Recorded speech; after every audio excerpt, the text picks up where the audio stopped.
We talk about how can you disable this sign or know how you can do that on your Nextdoor app.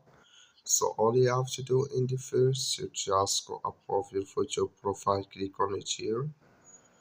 Then it's going to show for you a list like this. You just click here on settings. So then it's going to take you to this list here. Just click here on notifications. So then it's going to take you to this list. Just switch in here to open with you. So then it's going to show for you like this. You will find here digits here. Just click on it. So then it's going to take you to this list. You will find here next door digits. Can you disable it for email and here for phone, and can you disable it for next door notifications here. So that's all you have to do. Thank you for watching. Don't forget to support us by like and subscribe.